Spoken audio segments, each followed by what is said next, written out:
Уважаемая Надежда Борисовна, уважаемые депутаты, приглашенные, доброе утро.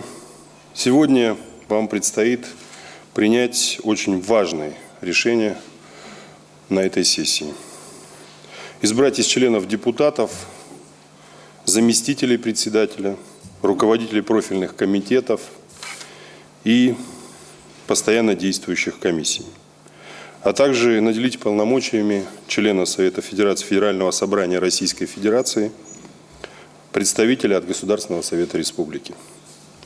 Прошу вас очень серьезно и ответственно подойти к этим вопросам, поскольку от того, какой выбор будет сделан сегодня, во многом будет зависеть дальнейшая работа парламента и конструктивная работа с органами исполнительной власти. Надеюсь, что ключевые позиции в Госсовете и пост представителя в Совете Федерации займут самые достойные.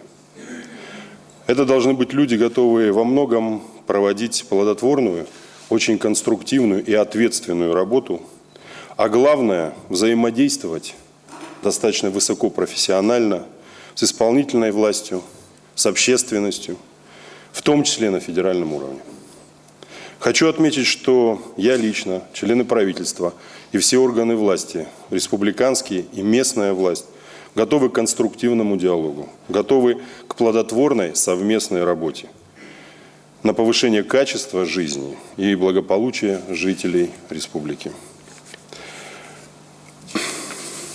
Одним из первых и, пожалуй, самым важным вопросом, который предстоит нам в ближайшее время решить, это работа над государственными программами республики и формирование бюджета.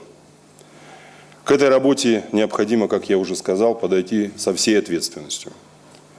Причем это касается как и вас, уважаемые законодатели, так и руководителей исполнительных органов власти и руководителей муниципальных образований на местах, которые ответственны за выполнение, эффективное выполнение государственных программ.